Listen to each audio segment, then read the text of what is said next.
اگر آپ نے ایم بی بی ایس کی طرف گئے ہیں تو سب سے پہلے تو یہ کہ کیا ایم بی بی ایس کی طرف آپ ٹھیک گئے ہیں؟ اگر آپ ایم بی بی ایس کی طرف ٹھیک گئے ہیں اور آپ کا یہ ڈیسیجن آپ کا ٹھیک ہے تو اس کے بعد پھر اس بات کو پہ توجہ دیجئے کہ آپ کا پھر وہ جو دوسرا ڈیسیجن ہے وہ بھی ٹھیک ہونا چاہیے۔ اور اگر پہلا ڈیسیجن غلط تھا کہ آپ کو میتھ میں انٹرسٹ تھا یا آپ کو کمپیوٹر سائنسز میں انٹرسٹ تھا تو پھر آپ کو ایم بی بی ایس کی طرف وقت ضائع نہیں کرنا چاہیے تھا، پھر آپ کو پوری توجہ سے کمپیوٹر سائنسز کی طرف جانا چاہیے تھا۔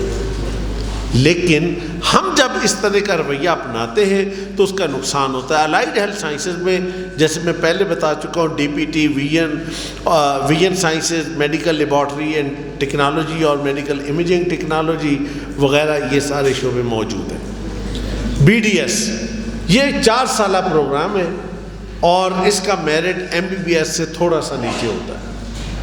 اس میں ریلیٹیولی داخلہ آسانی سے ملتا ہے۔ میڈیکل کے اندر آپ کو اسپیشلائزیشن کے بغیر اچھی جگہ نہیں ملتی۔ بی ڈی ایس ڈینٹسٹری کے اندر آپ 4 سالہ ڈگری کے بعد کلینک اوپن کر سکتے ہیں، اچھی ارننگ کر سکتے ہیں۔ ایون بعض لوگ تو 3rd ایئر اور 4th ایئر کے اندر ہی کلینک شروع کر لیتے ہیں جن کا ہاتھ اچھا صاف ہوتا ہے، اور اس میں ارننگ بھی بہت ہے، اس میں کام بھی بہت ہے، اس میں تو یعنی اچھی خاصی ضرورت بھی ہے۔ اور ہمارے ملک کے اندر 90% لوگ جو ہیں وہ دانتوں کی بیماریوں کا شکار ہیں کسی نہ کسی شکل میں۔ آپ بھی دیکھیں گے تو آپ کو کہیں گے کہ میرے یہاں پہ یہ لگا ہوا ہے، میرے ادھر یہ مسئلہ ہے، میرے ادھر یہ مسئلہ ہے، یہ دانت ذرا ٹیڑھا ہے، یہ دانت ذرا فلانا ہے۔ تو ڈاکٹرز نے ریسرچ کر کے جو چیز ڈیزیز جس کو کہا ہے اس کے مطابق اگر دیکھیں تو 90% لوگوں کو کوئی نہ کوئی شکل ان کی مسئلہ موجود ہے۔ اتنا بڑا فیلڈ موجود ہے، اس کے اندر آپ جا سکتے ہیں۔ اور ایڈمیشن کرائٹیریا جو ہے ایف ایس سی 65% آپ کا منیمم اسکور ہونا چاہیے، اور 50% entry, 40% F S C اور 10% میٹرک، یہ آپ کا کرائٹیریا ہے۔ اس کے مطابق یہ بھی ایک بات سمجھ لیں، ایلیجبلٹی الگ چیز ہے، میرٹ الگ چیز ہے، یہ 2 مختلف باتیں ہیں۔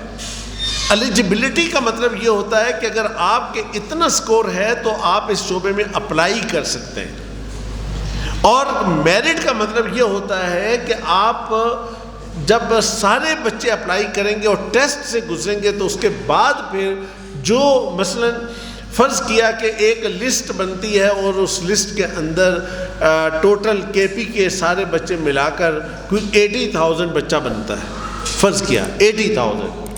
اب سیٹیں جو ہیں وہ آپ کے پاس ہیں 1500۔ اب وہ جو ٹاپ کے 1500 بچے ہوں گے تو وہ اٹھائے جائیں گے اس میں سے، اور ان میں جو آخری بچہ ہوگا 1500 والا آخری بچہ، اس کا جو نمبر ہوگا وہ میرٹ کہلائے گا۔ اور اگر اوپر والے 1500 میں سے کوئی بچے اگر جوائن نہیں کرتے تو ایک ٹائم کے بعد ان کی سیٹیں خالی ہو جائیں گی، اور جو نیچے والے بچے ان کے نام اوپر چلے جائیں گے، اور نیچے اگر 10 سیٹیں خالی ہوئی ہیں تو 10 بچے نیچے سے آگے اوپر چلے جائیں گے۔ تو جو آخری بچہ ہوگا اس کا جو مارکس ہوں گے، جو اس کا ایگریگیٹ وہاں بنا ہوگا، تو وہ ہم ایز اے میرٹ کنسیڈر کریں گے۔ تو یہ اس کا میرٹ ہوتا ہے۔ لیکن ایلیجبلٹی کا بھی پتہ ہونا چاہیے۔ الائیڈ ہیلتھ سائنسز وہ تمام فیلڈز کہ جس میں آپ ٹیکنیکلی آپ ڈاکٹرز کو علاج کرنے میں مدد دیتے ہیں، یا وہ تمام فیلڈز کہ جس میں آپ ڈائگنوز کرنے میں مدد دیتے ہیں، یعنی ایک ہے ٹیکنیکل سپورٹ دینا، ایک ہے ڈائگنوز سپورٹ دینا۔ مثلا فرق سمجھا دیتا ہوں کہ آپ آپریشن تھیٹر میں کوئی جب بندہ جاتا ہے یا ہاسپٹل میں آپ جاتے ہیں تو ایک ہے ٹیکنیکل سپورٹ، وہ یہ ہے کہ آپریشن تھیٹر کے اندر جتنے جو انسٹرومنٹ ہیں ان کو ریڈی کرنا اور ان کو تیار کر کے اس کے قریب سامان رکھنے کی جو جگہ ہے ڈاکٹر کے قریب، وہاں پہ سامان سیٹ کرنا، ریڈی کرنا، سب چیزیں، یہ ٹیکنیکل سپورٹ ہے۔ اور ایک چیز ہوتی ہے کہ ڈائگنوز میں کہ آپ لیبارٹری کے اندر کام کرتے ہیں، لیبارٹری میں جو پروسیس ہے اس کو کر کے آپ چیزیں دیتے ہیں۔ پھر اسی طرح یہ ہوتا ہے کہ پبلک کے اندر جا کے بھی کچھ کام ہوتے ہیں کہ آپ گراس روٹ لیول پہ جا کے آپ مختلف کمپین چلاتے ہیں، یہ پولیو کی کمپین ہے، یہ فلانے کی کمپین ہے، یہ فلانے کی، تو یہ بھی الائیڈ ہیلتھ سائنسز ہے۔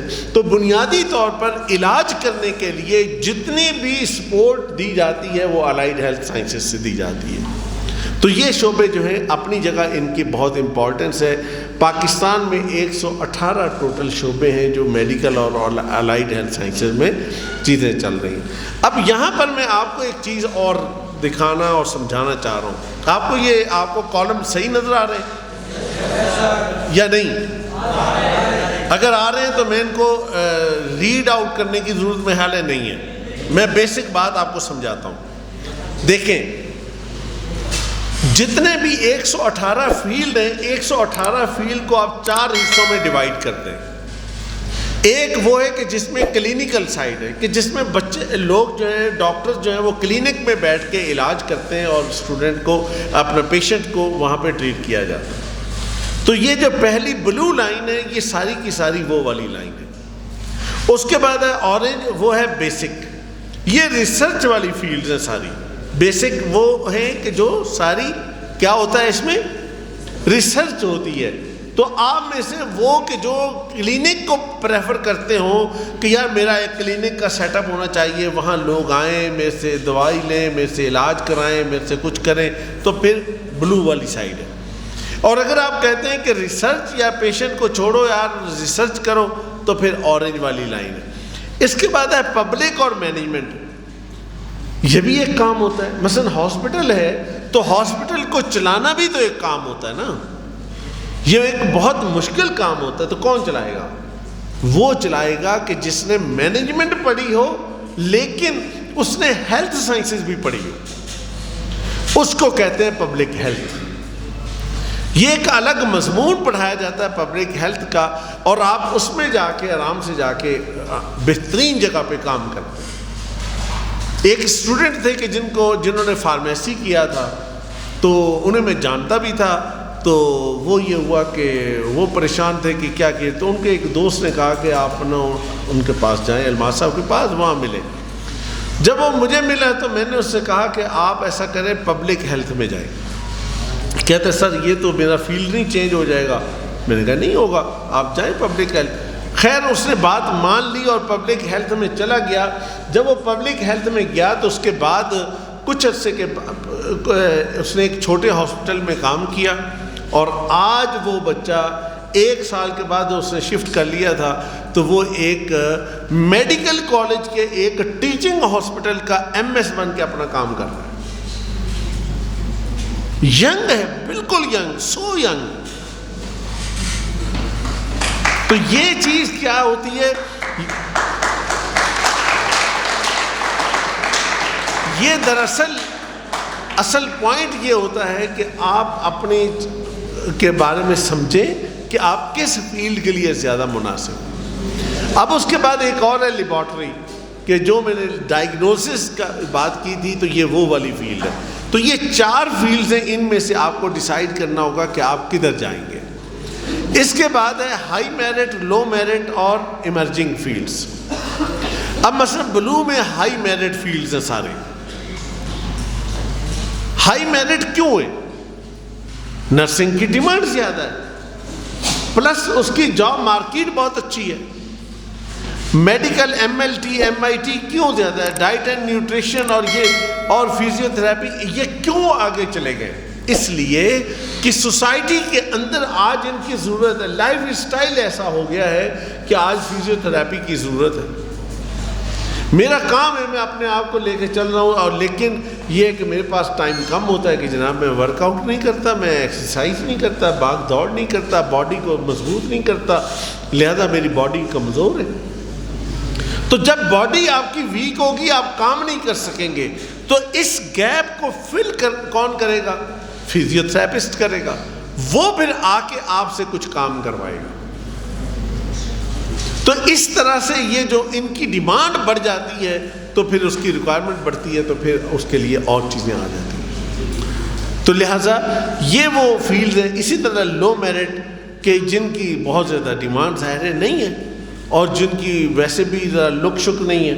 ایمرجنگ فیلڈ پبلک ہیلتھ ہے، ایمونالوجی ہے، اسکن کیئر ہے، سپورٹ سائنس ہے، اب سپورٹ سائنس ہے فرض کیا، تو سپورٹ سائنس اتنا مزے کا اور اتنا بہترین شعبہ ہے کہ مثلا آج یہ کھلاڑی اور ٹیم ان کے ساتھ یہ لوگ کام کرتے ہیں اور بہت لمبا چوڑا کام، پیکیج بھی اچھا، ٹریولنگ بھی ہوتی ہے، لیکن کیا ہے کہ ہمارے اسٹوڈنٹ جو ہے وہ اس کو نہ سمجھ آتی ہے، نہ اپنے آپ کو اس کے لیے اچھا سا تیار کرتے ہیں، اور نہ ہی اپنے آپ کو اتنا اچھا ثابت کرتے ہیں کہ بھئی میں اس کا اہل ہوں۔ اور یہ کہنا کہ جاؤ میر و غالب سے کہہ دو کہ ہم بھی شعر کہتے ہیں، وہ صدی تمہاری تھی یہ صدی ہماری ہے، تو بیٹا یہ بات آپ کو کرنی ہے۔ اور اس کے بعد آگے ہم چلیں تو یہاں پر ایک اور چھوٹی سی بات ہے، وہ یہ ہے کہ اگر آپ کلینیکل اور میڈیکل سائیڈ پہ زیادہ رہنا چاہتے ہیں تو پھر 3-4 فیلڈ ہیں، یہ آپ کے سامنے MBBS، pharmacy, BDS، diet and nutrition, vegan sciences. اور اگر آپ سائنٹیفک فیلڈز کی طرف سائڈ پہ جانا چاہتے ہیں بایو کی بیس پر، تو biotechnology, food technology, microbiology, virology, immunology, biochemistry یہ ہے۔ اور اگر آپ ٹیکنیکل اور IT سائڈ پہ تو پھر بایو میڈیکل انجینئرنگ اور بایو انفارمیٹکس یہ آپ کے لیے بہتر ہوں گے۔ ایگریکلچر سائنسز یہ شارٹ سا ہے، یہ ہم جلدی کر لیں گے۔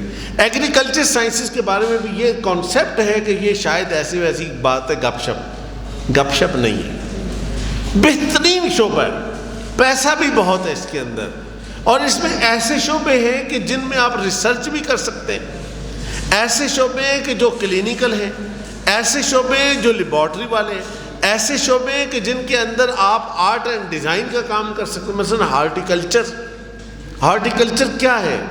وہ یہ ہوتا ہے کہ اچھا یہ جو پودے آپ کے یہاں پہ رکھے جاتے ہیں بلڈنگز کے اندر اور باہر، تو یہ پودے کون سا پودا کس جگہ پہ رکھنا ہے اور کس طرح کا رکھنا ہے، یہ ایک پورا شعبہ ہے۔ اور اس میں یہ ہے کہ پودا رکھنا ہے، لیکن پودے کو اس کے کور کے اندر رکھنا ہے، اور اس کور کے نیچے 1 فٹ بائی فٹ یا 2 فٹ بائی 2 فٹ کا ایک گرین ایک پیس بھی نیچے رکھنا ہے، تاکہ وہ یہ کام جو کون کرتا ہے، ہارٹیکلچرسٹ کرتا ہے۔